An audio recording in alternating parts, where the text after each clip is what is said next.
Students, हम discuss करेंगे important news के बारे में। First news is regarding the Israel और हमास का जो कन्फ्लिक्ट है उसके पर्सपेक्टिव से है। स्टूडेंट्स, इजराइल और हमास का जो कन्फ्लिक्ट है उसको रिजोल्व करने के रिगार्डिंग में जो सीज फायर का जो प्रपोजल है उसको प्रपोज किया गया है इजिप्ट एंड कतर के द्वारा। आप देखिए कि हमास के द्वारा उस सीज फायर के प्रपोजल को एक्सेप्ट भी किया गया। आपको यहाँ पे हमास का जो डोमिनेटेड एरिया है उसके पर्सपेक्टिव से इंफॉर्मेशन होना चाहिए। स्टूडेंट, सपोज कीजिए इजराइल का मैप है, यहाँ पे आपको जो गाजा स्ट्रिप का जो एरिया है वो देखने के लिए मिलेगा जो कि हमास के द्वारा डोमिनेट किया जाता है। आप देखिए कि जो गाजा स्ट्रिप का जो एरिया है वो यहाँ पे सनाई पेनिनसुला के साथ में कनेक्टेड है। सनाई पेनिनसुला आपको इजिप्ट का जो पार्ट है वो देखने के लिए मिलता है और ये वो लैंड मास का एरिया है जो एशियन कॉन्टिनेंट को अफ्रीकन कॉन्टिनेंट के साथ में कनेक्ट करता है। स्टूडेंट्स, अगर हम सनाई पेनिनसुला का जो नॉर्दर्न पार्ट है उसके बारे में डिस्कस करें तो आप देखिए कि यहाँ पे आपको जो मेडिटेरियन सी है वो देखने के लिए मिलेगा। सदर्न पार्ट के पर्सपेक्टिव से अगर हम डिस्कस करें तो यहाँ पे आपको जो रेड सी का जो एरिया है वो देखने के लिए मिलता है, जिसके अंदर यहाँ पे आपको देखिए कि जो गल्फ ऑफ अकाबा का जो एरिया है जो इजराइल के साथ भी अपना एरिया शेयर करता है वो यहाँ पे सिचुएटेड है। गल्फ ऑफ अकाबा जो रेड सी से यहाँ पे कनेक्ट किया करता है। स्टूडेंट्स, इसी जो गाजा स्ट्रिप है उसका जो सदर्न पार्ट है वो सनाई पेनिनसुला के साथ में अपना एरिया शेयर करता है। वहाँ पे जो बॉर्डर एरिया है जो इजराइल के द्वारा कंट्रोल नहीं किया जाता है, जो इजिप्ट की फोर्सेज के द्वारा कंट्रोल किया जाता है, जिसको कि हम रफा बॉर्डर के नाम से जानते हैं। रफा बॉर्डर के ऊपर इजराइल के द्वारा जो अटैक है वो किया जा सकता है, तो उसी के रिगार्डिंग में यहाँ पे जो सीज फायर का जो प्रपोजल है उसको एक्सेप्ट किया गया हमास के द्वारा। स्टूडेंट्स, अगर हम डिस्कस करें इजराइल और हमास का जो कन्फ्लिक्ट है उसके पर्सपेक्टिव से तो आप देखिए कि जो गाजा स्ट्रिप का एरिया है यहीं से ही 7 अक्टूबर का वो डे है जिस दिन हमास के द्वारा जो अटैक है वो किया गया था इजराइल के कुछ एरियाज है वहाँ पे। उसके लेटर फेज के अंदर आपको देखने के लिए मिलेगा कि इजराइल के द्वारा जो काउंटर अटैक है उसको कैरी आउट किया गया। उसी काउंटर अटैक के अंदर में गाजा स्ट्रिप के अंदर जो 34,000 के आसपास जो पर्सनस हैं उनका डेथ हो चुका है प्रेजेंट समय के अंदर में। आप देखिए कि जो 90% पॉपुलेशन है गाजा स्ट्रिप का उसका जो डिस्प्लेसमेंट है वो भी आपको देखने के लिए मिलता है प्रेजेंट समय में। ऐसा यहाँ पे सपोज किया गया है कि इजराइल के द्वारा जो सदर्न पार्ट है जहाँ पे रफा का जो एरिया सिचुएटेड है वहाँ पे अटैक को कैरी आउट किया जा सकता है। हमारे यूपीएससी के एग्जाम के पर्सपेक्टिव से आपको इजराइल का जो लोकेशन है उसके पर्सपेक्टिव से इंफॉर्मेशन होना चाहिए। आप देखिए कि इजराइल का जो वेस्टर्न पार्ट है वहाँ पे आपको मेडिटेरियन सी देखने के लिए मिलता है, यहाँ पे सनाई पेनिनसुला का पार्ट है। ईस्टर्न पार्ट के अंदर में आपको जो जॉर्डन है उसका जो एरिया है वो देखने के लिए मिलेगा, यहाँ पे जो जॉर्डन है वो सिचुएटेड है। आप देखिए कि इस एरिया के जो वेस्ट बैंक के बारे में हम काफ़ी बार रीड करते हैं जहाँ पे इजराइल की फोर्सेज के द्वारा काफ़ी सारे जो ऑपरेशंस है वो कैरी आउट किए जाते हैं। तो ये जो वेस्ट बैंक है वो कौन सा रिवर के वहाँ पे सिचुएटेड है ये आप कमेंट सेक्शन के अंदर बताना। आप देखिए कि वेस्ट बैंक का एरिया है तो किसी ना किसी रिवर का जो बैंक है वहाँ पे वो सिचुएटेड है। तो ये जो वेस्ट बैंक है कौन सा रिवर यहाँ से फ्लो किया करता है ये आपको कमेंट सेक्शन के अंदर बताना है। कुछ एरिया यहाँ से जो सीरिया का है वो भी एरिया शेयर करता है इजराइल के साथ में। आप देखिए कि इजराइल के द्वारा सीरिया का एक पार्ट हुआ करता था गोलन हाइट्स जो नॉर्थ ईस्ट पार्ट के वहाँ पे सिचुएटेड है, जो इजराइल के द्वारा अनेक्स कर लिया गया उसको रिटर्न नहीं किया गया था सीरिया को। अर्लियर फेज के अंदर में जब वॉरफेयर देखने के लिए मिलता है अरब कंट्रीज और इजराइल का उस दौरान में ये जो सनाई पेनिनसुला का एरिया है जिसके बारे में हमने अभी रिसेंटली रीड किया जो कि इजिप्ट का पार्ट है, इसको भी अनेक्स कर लिया गया था इजराइल के द्वारा। बट आप देखिए कि बाद में इसको 1967 का बाद में इसको रिटर्न कर दिया गया इजराइल के द्वारा। और नॉर्दर्न पार्ट के पर्सपेक्टिव से अगर हम डिस्कस करें तो वहाँ पे आपको जो लेबनान है वो देखने के लिए मिलता है, जहाँ पे आप देखिए कि इंसर्जेंट ऑर्गेनाइजेशन है जिसका नेम है हजीबुल्लाह, जिसको कि ईरान के द्वारा बैक किया जाता है। ईरान के द्वारा यहाँ पे जो बैक किए जाने वाले जो ऑर्गेनाइजेशन है उनके बारे में अगर हम डिस्कस करें तो आप देखिए कि इनको आप 3H के रूप से याद कर सकते हो। सबसे नॉर्दर्न के अंदर में आप देखिए कि यहाँ पे आपको हजीबुल्लाह नाम का जो ऑर्गेनाइजेशन है वो देखने के लिए मिलता है जो कि लेबनान के अंदर सिचुएटेड है। फिर आप देखिए कि यहाँ पे गाजा स्ट्रिप के एरिया के अंदर में आपको हमास है वो देखने के लिए मिलेगा। और इसके अलावा आप देखिए कि रेड सी के अंदर में जो यमन का जो एरिया है यमन के वहाँ पे रेड सी के एरिया के अंदर में होती रिबेल्स हैं वो आपको देखने के लिए मिलते हैं, जिनके द्वारा काफ़ी सारी जो कार्गो वेसल्स हैं उनके ऊपर भी अटैक किया गया था रेड सी के एरिया के अंदर में। तो this is all the information related to the Israel और हमास का जो कन्फ्लिक्ट है उसके रिगार्डिंग में है। Next news is regarding the Tamil Nadu के पर्सपेक्टिव से। स्टूडेंट्स, तमिलनाडु के अंदर सैंड माइनिंग का जो केस है उसके रिगार्डिंग में एनफोर्समेंट डायरेक्टरेट के द्वारा वहाँ के जो डिस्ट्रिक्ट मजिस्ट्रेट हैं उनको बेसिकली जो नोटिस है वो इशू किया गया था। अभी उनसे जो इंक्वायरी है उसको कैरी आउट किया गया है उसी के रिगार्डिंग में सुप्रीम कोर्ट के अंदर जो केस है वो यहाँ पे फाइल किया गया है। बट आप देखिए कि हमारे एग्जाम के पर्पज से क्या इंपॉर्टेंट है, आपको यहाँ पे एनफोर्समेंट डायरेक्टरेट के बारे में कुछ इन्फॉर्मेशन होना चाहिए। आप देखिए एनफोर्समेंट डायरेक्टरेट का जो अर्लियर नेम है एनफोर्समेंट यूनिट के रूप से हुआ करता था। मिनिस्ट्री ऑफ फाइनेंस के अंडर में ये जो ऑर्गेनाइजेशन है आपको देखने के लिए मिलता है। मिनिस्ट्री ऑफ फाइनेंस का कौन सा डिपार्टमेंट है, क्योंकि आप देखिए कि मिनिस्ट्री ऑफ फाइनेंस के अंदर भी आपको जो 6 डिपार्टमेंट्स है वो देखने के लिए मिलते हैं। तो किस डिपार्टमेंट के अंडर में ये जो एनफोर्समेंट डायरेक्टरेट है वो आपको देखने के लिए मिलेगा। क्या मिनिस्ट्री ऑफ यहाँ पे डिपार्टमेंट ऑफ रेवेन्यू के अंडर में है या कौन सा डिपार्टमेंट है जिसके अंडर में है मिनिस्ट्री ऑफ फाइनेंस का, ये आपको ज़रूर से पता होना चाहिए। एनफोर्समेंट यूनिट अर्लियर नेम हुआ करता था, बाद में नाम चेंज किया गया, मिनिस्ट्री ऑफ फाइनेंस के अंदर में है। फाइनेंस का जो भी फ्रॉड है उसको यहाँ पे इंक्वायर किया जाता है, ये बेसिकली एनफोर्समेंट डायरेक्टरेट के द्वारा। तमिलनाडु का जो सैंड माइनिंग के बारे में डिस्कस किया गया है, तो तमिलनाडु के अंदर एक फॉरेस्ट एक डेजर्ट का एरिया भी आपको देखने के लिए मिलता है जिसको कि हम थेरी डेजर्ट के रूप से जानते हैं। आप देखिए कि जो थेरी डेजर्ट का एरिया है जो तमिलनाडु के अंदर सिचुएटेड है, वहाँ पे आपको जो रेड सैंड के जो ड्यून्स है, रेड सैंड के जो ड्यून्स हैं वो आपको देखने के लिए मिलेंगे। रेड सैंड का जो प्रेजेंस है वो आपको देखने के लिए मिलता है। एक एरिया के अंदर में ये जो थेरी डेजर्ट का एरिया है वो क्रिएट हुआ है। नेक्स्ट अगर हम बात करें स्टूडेंट, झारखंड के जो सीएम है उनको अरेस्ट किया गया था। आप देखिए उनके बाद में उनके द्वारा अपना जो पोस्ट है उससे जो ट्वीट है वो कर दिया गया, रेजिग्नेशन सबमिट कर दिया गया था। तो उन्हीं का केस के रिगार्डिंग में उनके द्वारा अपील किया गया है कि उनका जो सुनवाई है उसको जल्दी किया जाए।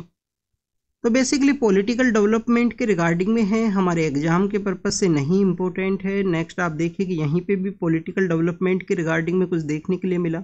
एनआईए को जो प्रोब है वो दिया गया है कि एक बैंड ऑर्गेनाइजेशन है, उससे बेसिकली उस फंडिंग के रिगार्डिंग में यहाँ पे एनआईए के द्वारा इंक्वायरी को कैरी आउट किया जाए, ऐसा जो दिल्ली के एलजी हैं उनके द्वारा रिकमेंड किया गया है। एनआईए के बारे में आपको पता होना चाहिए, जब 26/11 का जो इंसिडेंट देखने के लिए मिला था, तो 2008 का जो 26/11 का जो इंसिडेंट है उसी के बाद में इस ऑर्गेनाइजेशन को क्रिएट किया गया, जिसका मेन वर्क है जो एंटी टेररिस्ट एक्टिविटीज़ हैं, जो टेररिज्म का जो एक्टिविटी है उनके अगेंस्ट में यहाँ पे जो इंक्वायरी है उसको कैरी आउट करना। नेक्स्ट अगर हम बात करें स्टूडेंट, ये जिस ऑर्गेनाइजेशन से फंडिंग के बारे में डिस्कस किया गया है वो बेसिकली इंडिया के अंदर आपको एक बैंड ऑर्गेनाइजेशन के रूप से देखने के लिए मिलता है, तो उसको भी यहाँ पे डिस्कस किया गया। अगर हम नेक्स्ट न्यूज़ के बारे में डिस्कस करें students, next news is regarding the Kerala के पर्सपेक्टिव से है। आप देखिए कि H5N1 के जो इंसिडेंट्स हैं वो सामने आए थे, तो उसी के जो मोर बर्ड्स हैं उनका यहाँ पे जो डेथ है उसके बारे में बताया गया है। केरल का जो अल्लपुजा नाम का जो डिस्ट्रिक्ट का एरिया है वहाँ पे आप देखिए कि जो बर्ड फ्लू के जो इंसिडेंट्स हैं वो सामने आए हैं।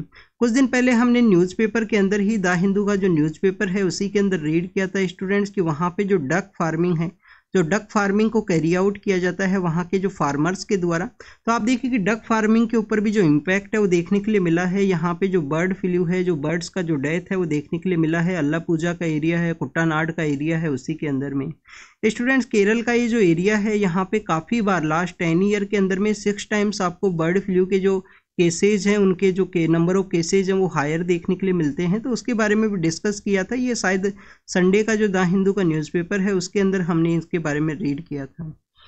नेक्स्ट अगर हम बात करें स्टूडेंट्स, यहाँ पे कश्मीर वैली के पर्सपेक्टिव से डिस्कस किया गया है कि कैसे वहाँ पे जो वोटर्स का जो पार्टिसिपेशन है उसको इंक्रीज किया जाए। तो आप देखिए कि जो कश्मीर वैली के अंदर वोटर्स का जो पार्टिसिपेशन है उस न्यूज़ को ऑलरेडी हमने यहाँ पे काफ़ी बार रीड किया है कि इलेक्शन कमीशन के द्वारा मॉडल कोड ऑफ कंडक्ट के दौरान में स्वीप का जो प्रोग्राम है उसको ऑर्गेनाइज किया जाता है, वोटर्स को अवेयरनेस है उसको जनरेट किया जाता है। इसके अलावा आप देखिए कि वोटर्स के पार्टिसिपेशन के रिगार्डिंग में सोशल अवेयरनेस के जो कैंपेन्स हैं उनको भी कैरी आउट किया गया है जम्मू एंड कश्मीर के एरिया के अंदर में। नेक्स्ट अगर हम बात करें स्टूडेंट्स एडिटोरियल्स के पर्सपेक्टिव से है, आप देखिए कि यहाँ पे मुल्ला पेरियार डैम है जो कि केरल के अंदर सिचुएटेड है। मुल्ला पेरियार डैम आपको केरल के अंदर कहाँ पे देखने के लिए मिलता है, इडुक्की डिस्ट्रिक्ट का एरिया है, इडुक्की डिस्ट्रिक्ट के अंदर ये सिचुएटेड है। तो आप देखिए कि जो वेस्टर्न फ्लोइंग रिवर्स है उनका जो वाटर है उसको डाइवर्ट किया जा सके, जिससे कि यहाँ पे मदुरई का जो एरिया है, मदुरई के अलावा आप देखिए कि जो शिवगंगा का जो एरिया है तमिलनाडु के अंदर में, वहाँ पे वाटर का जो अवेलेबिलिटी है उसको इंश्योर किया जा सके इस जो मुल्ला पेरियार डैम है उसके थ्रू में। स्टूडेंट जो पेरियार रिवर है, मुलियार जो रिवर है उसके कन्फ्लुएंस के रीजन के अंदर में इसको क्रिएट किया गया है।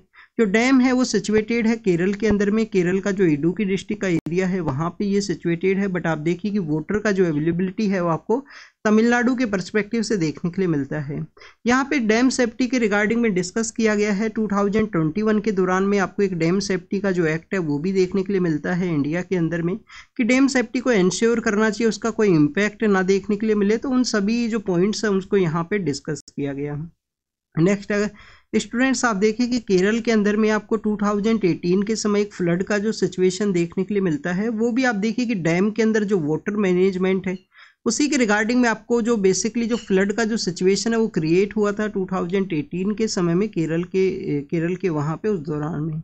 नेक्स्ट आप देखिए कि क्लाइमेट चेंज का जो वर्डिक्ट है रिसेंटली हमारे सुप्रीम कोर्ट के द्वारा, हमारा जितना भी क्लाइमेट का जो कंडीशंस क्रिएट होती हैं, एडवर्स क्लाइमेटिक कंडीशंस है, उसके अगेंस्ट में फंडामेंटल राइट है उसको यहाँ पे डिस्कस किया गया है कि आर्टिकल 14 के अंडर में, आर्टिकल 14 इसके अलावा आप देखिए कि आर्टिकल जो 21 है राइट टू लाइफ है, उसके अंडर में यहाँ पे हर एक पर्सन को राइट है कि एडवर्स जो क्लाइमेटिक कंडीशंस है उसको यहाँ पे जो राइट टू लाइफ है उसको इंश्योर किया जाए। यहाँ पे स्टेट का रिस्पॉन्सिबिलिटी है हर एक पर्सन के रिगार्डिंग में।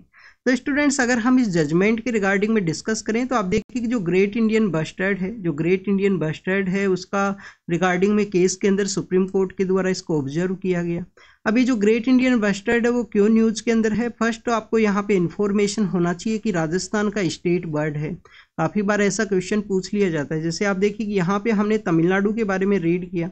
तमिलनाडु का जो स्टेट एनिमल है जिसको कि हम बेसिकली नीलगिरी तहर के रूप से जानते हैं, उसका जो मेजर पॉपुलेशन है वो आपको एक एरिया के अंदर देखने के लिए मिलता है, इराविकुलम नेशनल पार्क। और इराविकुलम नेशनल पार्क कहाँ पे सिचुएटेड है? केरल का जो इडुक्की डिस्ट्रिक्ट है वहाँ पे वो आपको देखने के लिए मिलेगा। तो स्टूडेंट्स इस तरीके से आपको इन्फॉर्मेशन होना चाहिए। आप देखिए कभी प्रोजेक्ट जो नीलगिरी तहर है उसको भी लॉन्च किया गया है तमिलनाडु की गवर्नमेंट के द्वारा, कि उनका जो डिफरेंट एरियाज के अंदर जो पॉपुलेशन है उसको रिकॉग्नाइज किया जा सके। अगर हम बात करें क्लाइमेट चेंज का जो वर्डिक्ट है उसको हाफ हार्टेड के रूप से बताया गया है। यहाँ पे जो ग्रेट इंडियन बस्टर्ड है उसके रिगार्डिंग में, ग्रेट इंडियन बस्टर्ड कहाँ का स्टेट एनिमल है? राजस्थान का स्टेट एनिमल है, स्टेट बर्ड है। स्टूडेंट्स IUCN स्टेटस क्या है यहाँ पे ग्रेट इंडियन बस्टर्ड का, ये आपको जानकारी होना चाहिए। आपको कमेंट सेक्शन के अंदर बताना, अगर नहीं पता है तो रीड करना इसके बारे में। आप देखिए कि डेजर्ट का एरिया हो या सेमी डेजर्ट का जो एरिया है उसके अंदर में ये रहा करते हैं। इसी एरिया के अंदर में आपको डेजर्ट नेशनल पार्क आपको देखने के लिए मिलेगा। काफ़ी सारे जो ग्रेट इंडियन बस्टर्ड हैं उनका जो डेथ है वो आपको देखने के लिए मिलता है ड्यू टू द, क्योंकि वेस्टर्न राजस्थान के अंदर में रिन्यूएबल एनर्जी को इंश्योर करने के रिगार्डिंग में काफ़ी सारी जो पावर लाइंस का जो यूज है वो देखने के लिए मिलता है। विंड जो बेसिकली विंड एनर्जी को यूज किया जा सके ऐसी आपको जो विंड का जो टर्बाइंस है वो भी आपको देखने के लिए मिलती हैं। तो उसी के रिगार्डिंग में इनका जो डेथ है वो देखने के लिए मिलता है। सुप्रीम कोर्ट के द्वारा समय समय पे डिफरेंट वर्डिक्ट्स को वहाँ पे बताया गया है कि पावर लाइंस के ऊपर में जो डिफ्लेक्टर है उसको लगाया जाए। बट आप देखिए कि डिफ्लेक्टर की वजह से भी इनका जो डेथ है वो कंटिन्यूस देखने के लिए मिला। तो एक बार सुप्रीम कोर्ट के द्वारा बेसिकली रिजल्ट के अंदर बताया गया था कि पावर लाइंस को अंडरग्राउंड में कैरी आउट किया जाए।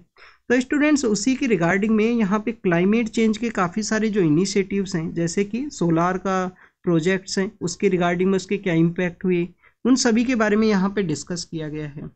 इसके अंदर आप देखिए कि हमने अभी रिसेंटली जो 22 अप्रैल का जो डे है जिसको कि हम अर्थ डे के रूप से सेलिब्रेट करते हैं, उस दौरान में भी हमने डिस्कस किया था कि आपके यहाँ पे जो सोलार के जो प्लांट्स है वो लार्जेस्ट लेवल के ऊपर सोलार का जो पार्क है वो कहाँ पे देखने के लिए मिलेगा?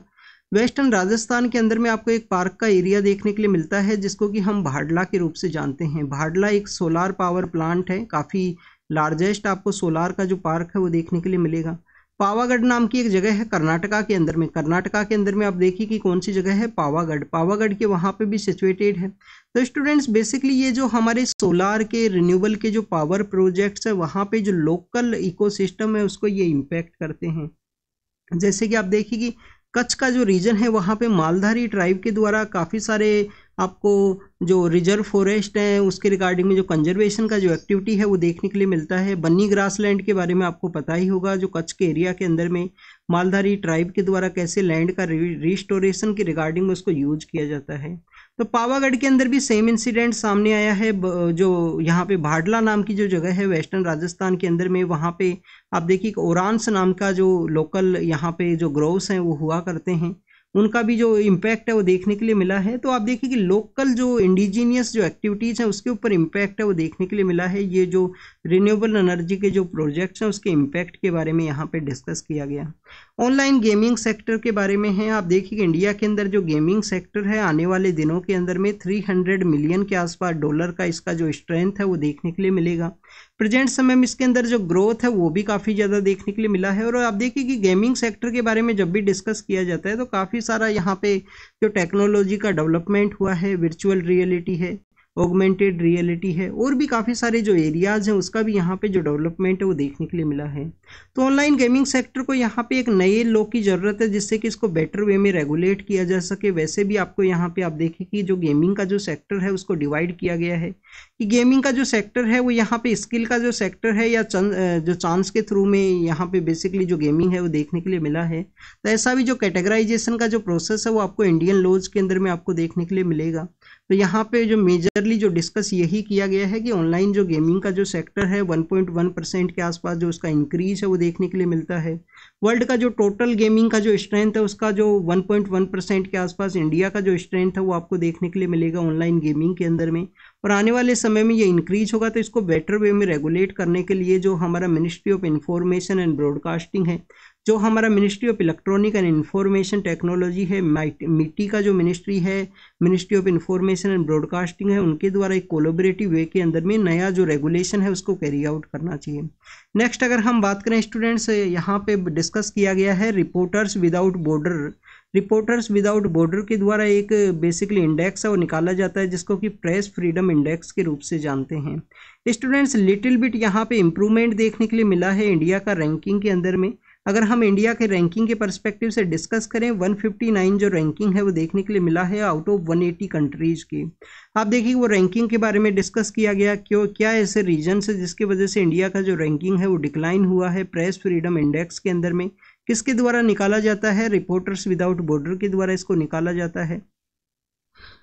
कार्बन फार्मिंग के बारे में है नेक्स्ट न्यूज। आप देखिए कि कार्बन फार्मिंग के बारे में यहाँ से क्वेश्चन ये पूछा गया है। आप देखिए रिपोर्टर्स विदाउट बॉर्डर के बारे में हमने इस न्यूज़ के अंदर डिस्कस किया। 2016 का जो प्रीलिम्स का पेपर हुआ था यूपीएससी का, तो उसके अंदर एक क्वेश्चन पूछा गया था स्टूडेंट्स, रिपोर्टर्स विदाउट बॉर्डर नाम का एक ऑर्गेनाइजेशन है जो न्यूज़ के अंदर हुआ करता था। तो आपसे क्वेश्चन पूछ लिया जाएगा कि रिपोर्टर्स विदाउट बॉर्डर का जो कॉन्सेप्ट है वो किस सेक्टर के रिगार्डिंग में इंपॉर्टेंट है। रिपोर्टर्स विदाउट बॉर्डर जो डॉक्टर्स विदाउट बॉर्डर का जो कॉन्सेप्ट है वो किस सेक्टर के रिगार्डिंग में, ऐसे आपसे क्वेश्चन है वो पूछे जा सकते हैं। कार्बन फार्मिंग के बारे में है। कार्बन फार्मिंग का बेसिक मोटिव यही है कि यहाँ पे जो एग्रीकल्चर है उसको रिवाइवल किया जाए जिससे कि एग्रीकल्चर का जो प्रोडक्टिविटी है वो इंक्रीज हो। केमिकल जो इंसेक्टिसाइड पेस्टिसाइड्स है उनका यूज है उसको यहाँ पे रिड्यूस किया जा सके। और आप देखिए कि जो कार्बन फार्मिंग है उसको इस वजह से इम्प्लीमेंट करना है कि जहाँ पे जो रीजनरेटिव एग्रीकल्चर जो प्रैक्टिस है उसके थ्रू इकोसिस्टम को रीस्टोर किया जा सके, जिससे कि आप देखिए कि एग्रीकल्चर का जो प्रोडक्टिविटी है वो भी इम्प्रूव हो। सोयल का जो हेल्थ है, सोयल के हेल्थ के रिगार्डिंग में आपको सोयल हेल्थ कार्ड के बारे में पता होना चाहिए। गवर्नमेंट के द्वारा एक सोयल हेल्थ कार्ड है उसको लॉन्च किया गया था। हर एक जो एग्रीकल्चर फील्ड है उसका जो प्रोडक्टिविटी है उसकी हेल्थ के रिगार्डिंग में जो एनपी की रेशियो है, किस तरीके से फर्टिलाइजर्स का यूज किया जाएगा वो भी आपको देखने के लिए मिलता है। तो उसी के रिगार्डिंग में जो कार्बन फार्मिंग है उसको यहाँ पे डिस्कस किया गया है। प्रेजेंट समय में हमारे यहाँ पे जो एग्रीकल्चर का जो प्रैक्टिस किया जाता है वहाँ पे जो कार्बन फार्मिंग का जो प्रैक्टिस है वो किस किस एरियाज के अंदर देखने के लिए मिलता है। अगर हम एग्रीकल्चर का जो एक्सटेंसिव जो प्रैक्टिस है उसके बारे में डिस्कस करें तो आप देखिए कि इंडो गैंगेटिक जो प्लेन्स का एरिया है, डेक्कन प्लेट्यू का जो एरिया है वो कार्बन फार्मिंग के रिगार्डिंग में मोस्ट सुटेबल आपको जो एक लैंड का जो स्ट्रेच है वो देखने के लिए मिलता है। आप देखिए कि हिमालयन जो टेरेन्स का एरिया है, माउंटेन्स का जो एरिया है वो यहाँ पे लेस आपको परफेक्टेबल देखने के लिए मिलेंगे अगर हम कंपेयर करें इंडो गैंगेटिक और डेक्कन का जो एरिया है उसके रिगार्डिंग में। रिसेंट ईयर्स के अंदर अगर हम कार्बन जो ट्रेडिंग का जो प्रैक्टिस है, कार्बन जो फार्मिंग का जो प्रैक्टिस है एग्रीकल्चर सेक्टर के अंदर में उसके बारे में डिस्कस करें तो यूएस है, ऑस्ट्रेलिया है, न्यूजीलैंड एंड कनाडा के अंदर में काफ़ी कुछ इसका यूज है वो देखने के लिए मिला है। मेन मोटिव क्या है स्टूडेंट्स? कार्बन फार्मिंग का मेन मोटिव यही है कि यहाँ पे जो कार्बन साइकिल है उसको यहाँ पे बेटर वे में यूज करना है एग्रीकल्चर प्रैक्टिस के रिगार्डिंग में, जिससे कि यहाँ पे जो इंसेक्टिसाइड एंड पेस्टिसाइड्स है उनको रिमूव किया जा सके एग्रीकल्चर का प्रैक्टिस के अंदर में। नेक्स्ट अगर हम बात करें स्टूडेंट, थर्ड फेज का जो वोटिंग है उसके बारे में डिस्कस किया गया है कि थर्ड फेज के अंदर में कुछ सीट्स के ऊपर जो वोटिंग का जो प्रोसेस है वो देखने के लिए मिलेगा। आपको यहाँ पे जो वोटिंग का जो अधिकार है, राइट टू वोट का जो अधिकार है उसके बारे में जानकारी होना चाहिए कि आपको जो राइट टू वोट है वो बेसिकली यहाँ पे आपका फंडामेंटल राइट का पार्ट है, ये आप कमेंट सेक्शन के अंदर बताना या इसके बारे में रीड करना कि आपका जो वोट देने का जो अधिकार है क्या ये कॉन्स्टिट्यूशनल राइट है, लीगल राइट है, या आप देखिए कि आपका यहाँ पे फंडामेंटल राइट का पार्ट है, ये आपको पता होना चाहिए। वोटिंग का एज के बारे में भी आपको पता होना चाहिए। 61 जो कॉन्स्टिट्यूशन अमेंडमेंट एक्ट है उसके थ्रू यहाँ पे 21 ईयर से इसको रिड्यूस करके 18 ईयर का जो पर्सन है उसको एलिजिबल माना गया था कि उसके द्वारा वोटिंग राइट है वो दिया गया है। नेक्स्ट अगर हम बात करें स्टूडेंट्स, यहाँ पे उत्तराखंड के जो फॉरेस्ट फायर का जो इंसिडेंट देखने के लिए मिला, भीमताल का जो एरिया है, नैनीताल का जो एरिया है वहाँ पे इंसिडेंट देखने के लिए मिला है, तो उसी के रिगार्डिंग में सुप्रीम कोर्ट के अंदर जो पेटिशन है वो फाइल किया गया है। सुप्रीम कोर्ट के द्वारा उसको अर्जेंट वे के अंदर में हियर किया जाएगा उस पेटिशन को, जिसके थ्रू यहाँ पे फॉरेस्ट फायर के बारे में बताया गया है। इंडियन एयरफोर्स के द्वारा यहाँ पे कंटिन्यूअस सर्च ऑपरेशन जारी है। उनके कॉन्वॉय के ऊपर अटैक देखने के लिए मिला था राजौरी एंड पुंछ के एरिया के अंदर में, तो उसी के रिगार्डिंग में है। नेक्स्ट आप देखिए वर्ल्ड अफेयर्स के पर्सपेक्टिव से है, तो यहाँ पे टर्की के रिगार्डिंग में डिस्कस किया गया है। टर्की के द्वारा बेसिकली एक चर्च है उसको ओपन किया गया है मुस्लिम जो पर्सन्स है उनके वर्शिप के रिगार्डिंग में। उससे पहले भी आपको काफ़ी सारे जो 2020 के दौरान में, कोविड के दौरान में आपको 2 ऐसे जो मोन्यूमेंट्स है वो देखने के लिए मिलते हैं जो वहाँ पे बेसिकली अर्लियर फेज के अंदर में एज ए म्यूजियम के रूप में हुआ करते थे, बाद में उनको रिलीजियस जो वर्शिप है उसके लिए ओपन किया गया। नेक्स्ट आप देखिए कि कोलंबिया के बारे में यहाँ पे डिस्कस किया गया है कि गाजा स्ट्रिप के अंदर में जो प्रो पैलेस्टीनियन जो प्रोटेस्ट है उसके रिगार्डिंग में। म्यांमार के अंदर में जो एथनिक ग्रुप्स हैं उनके द्वारा यहाँ पे जो जनता मीन्स वहाँ पे जो पार्लियामेंट के रिगार्डिंग में है, तो आप देखिए कि जो जनता का जो फोर्सेज है उनको बेसिकली यहाँ पे उनके रिगार्डिंग में उनको कैप्चर कर लिया गया है। रखाइन स्टेट के अंदर में बेसिकली ये जो एरिया है वो देखने के लिए मिला है। फिलीपाइंस के द्वारा जो वाटर कैनन्स है उनको यूज नहीं किया जाएगा साउथ चाइना सी के अंदर में, चाइना का जो वेसल्स है उनके अगेंस्ट में, तो उसके बारे में यहाँ पे बताया गया। नेक्स्ट आप देखिए कि बाइडेन के द्वारा स्पीक किया गया है, यूएस के जो प्रेसिडेंट है उनके द्वारा इजराइल के पॉलिटिकल लीडर के साथ में, कि रफा के ऊपर जो ऑफेंसिव अटैक है वो नहीं होना चाहिए। रफा के ऊपर जो अटैक है वो रोकने के बारे में डिस्कस किया गया। फर्स्ट पेज के ऊपर भी हमने रीड किया था इसी के बारे में कि आप देखिए कि वहाँ पे जो इजिप्ट है, इजिप्ट के अलावा जो कतर है उनके द्वारा बेसिकली एक जो सीज फायर का जो एग्रीमेंट है उसको प्रपोज किया गया है। रसिया के द्वारा भी जो न्यूक्लियर ड्रिल्स है उनको कैरी किया गया है, जब से नाटो के जो न्यूक्लियर वेपन्स हैं उनका डिप्लॉयमेंट आपको देखने के लिए मिला। स्टूडेंट्स लास्ट ईयर आप देखिए कि रसिया के द्वारा जो बेसिकली अपने जो न्यूक्लियर वेपन्स हैं उनको डिप्लॉय किया गया था बेलारूस के अंदर में। बेलारूस नाम का जो कंट्री है वहाँ पे उनके द्वारा डिप्लॉय किया गया था। प्रेजेंट समय में पोलैंड के रिगार्डिंग में भी डेवलपमेंट आपको देखने के लिए मिला था, उनके द्वारा भी नाटो के न्यूक्लियर वेपन्स के बारे में डिस्कस किया गया था पोलैंड के द्वारा। नेक्स्ट अगर हम बात करें हजीबुल्लाह के द्वारा, आप देखिए कि इजराइल के अटैक के बाद में उनके द्वारा जो अटैक है उसको कैरी आउट किया गया है, जो कि लेबनान के अंदर सिचुएटेड है, नॉर्दर्न पार्ट ऑफ इजराइल के वहाँ पे। तो this is all the about the today's newspaper discussion के बारे में है। आप इसको रीड कीजिए, रिवाइज कीजिए, जो भी इंफॉर्मेशन आपको मिला हो उसको नोट डाउन कीजिए। Thank you students, thank you very much.